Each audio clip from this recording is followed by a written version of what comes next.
4 দিনের রক্তক্ষয়ী সংঘাত, ড্রোন ও বিমান হামলা কিংবা 70 জনের প্রাণহানি। ভারতীয় চলচ্চিত্র নির্মাতাদের কাছে এসব যেন কেবলই সিনেমার গল্প, অর্থ উপার্জনের কৌশল। তাই তো এমন রক্তক্ষয়ী সংঘাত শেষ হতে না হতেই বলিউড নির্মাতারা ব্যস্ত হয়ে পড়েছেন যুদ্ধকে কাজে লাগিয়ে সিনেমা তৈরিতে। পাকিস্তানের বিরুদ্ধে ভারতের সামরিক অভিযান অপারেশন সিঁদুরকে পর্দায় তুলে আনতে হঠাৎ ভারতীয় নির্মাতাদের এমন প্রবণতা বাড়ার কারণ কি, সেসবই জানবো এএফপি প্রতিবেদনের আলোকে।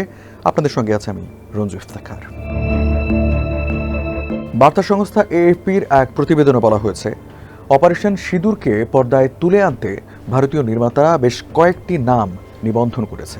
এর মধ্যে রয়েছে mission Sindoor, Sindoor the revenge, the Pahalgam terror এবং সিন্দুর অপারেশন। যুদ্ধকে কেন অর্থ উপার্জনের হাতিয়ার হিসেবে দেখছে নির্মাতারা? এমন প্রশ্ন যখন উঠছে, তখন চলচ্চিত্র পরিচালক বিবেক অগ্নিহোত্রীর ভাষ্য, এটি এমন একটি গল্প যা বলা দরকার, কেননা মানুষ জানতে চায় পর্দার আড়ালে কি ঘটেছিল। 22 এপ্রিল কাশ্মীরের পেহেলগাঁওয়ে 26 পর্যটককে হত্যার জন্য পাকিস্তানকে দায়ী করে 7 মে হামলা চালায় ভারত। এ সামরিক অভিযানকে বিধবা নারীদের সিঁদুরের প্রতিশোধ হিসেবে সংজ্ঞায়িত করে তারা। একই সঙ্গে ঘৃণা ছড়ানো হয় ভারতের সংখ্যালঘু মুসলমানদের বিরুদ্ধে। অবশ্য হিন্দু জাতীয়তাবাদী প্রধানমন্ত্রী নরেন্দ্র মোদী 2014 সালে ক্ষমতা গ্রহণের পর থেকেই সচেতনভাবে করে আসছেন এই জঘন্য কাজটি। আর মোদী সরকারের এমন মনোভাবের প্রভাব পড়েছে দেশটির চলচ্চিত্র অঙ্গনেও। সমালোচকদের অভিযোগ, বলিউড এখন সরকারের আদর্শ প্রচারে ব্যস্ত, আর এ কারণেই অপারেশন সিঁদুর নিয়ে নির্মাতাদের এত ব্যস্ততা। এমন পরিস্থিতিতে অপারেশন সিঁদুর নিয়ে নির্মাতাদের ব্যবসায়ী মনোভাবে ক্ষুব্ধ চলচ্চিত্র সমালোচক এবং চিত্রনাট্যকার রাজা সেন। তার ভাষ্য, আমরা যুদ্ধ শুরু করার চেষ্টা করেছিলাম, কিন্তু ট্রাম্প যখন আমাদের থামতে বললেন তখন আমরা চুপ করে গেলাম। তাহলে এখানে বীরত্বের কি আছে? পেহেলগাম ইস্যুতে সিনেমা নির্মাতাদের তাড়াহুড়া দেখে সমালোচনা করেছেন জনরোষ সৃষ্টিকারী সিনেমা পরিচালনার জন্য পরিচিত অনিল শর্মাও। তার ভাষ্য, এরা মৌসুমী চলচ্চিত্র নির্মাতা। তিনি আরও বলেন, আমি কোনো ঘটনা ঘটার জন্য অপেক্ষা করি না এবং সেই ঘটনার উপর ভিত্তি করে চলচ্চিত্র তৈরি করি না। আমার মনে হয় একটি বিষয় যখন অনুভূতি জাগিয়ে তুলবে তখনই সিনেমা তৈরি হওয়া উচিত।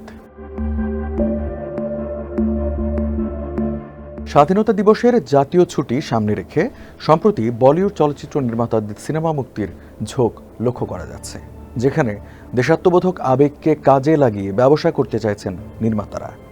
সবশেষ গত বছরের 25 জানুয়ারি ভারতের প্রজাতন্ত্র দিবসের প্রাক্কালেও দেখা গেছে এমনটি। তখন মুক্তি পেয়েছিল ঋত্বিক রোশন এবং দীপিকা পাডুকোন অভিনীত ফাইটার। এই সিনেমার কাহিনী নেওয়া হয়েছিল 2019 সালের পাকিস্তানের বালাকোটে ভারতের বিমান হামলা থেকে। আর এই সিনেমাটি ব্যবসা করেছে $28 মিলিয়ন।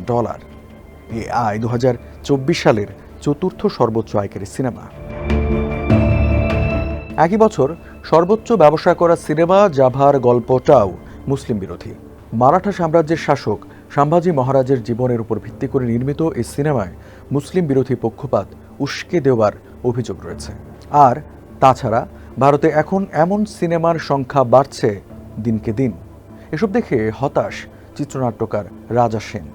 এমন সিনেমার নেতিবাচক দিক সামনে এনে তিনি বলেন, যদি ডজন ডজন এমন চলচ্চিত্র হয় যা কিনা একটি নির্দিষ্ট এজেন্ডা বাস্তবায়নের চেষ্টা করছে, আর তা অন্য পক্ষকে নিজের কথা বলার সুযোগ না দিয়েই, তাহলে সেই প্রচারণা এবং ভুল তথ্য জনসাধারণের মনে প্রবেশ করে। অথচ সম্প্রীতি ও সৌহার্দ্যের বার্তা ছড়িয়ে দিতে ভূমিকা রাখতে পারত চলচ্চিত্র, যা না হওয়ায় হতাশ পরিচালক রাকেশ ওম প্রকাশ মেহরাও। তার মতে চলচ্চিত্র হওয়া উচিত এমন যার মাধ্যমে শান্তির বার্তা পৌঁছানো যাবে, একটি উন্নত সমাজ গড়ে তোলা যাবে, প্রতিবেশীদের ভালোবাসতে শেখাবে, আর তার কাছে এটাই দেশপ্রেম।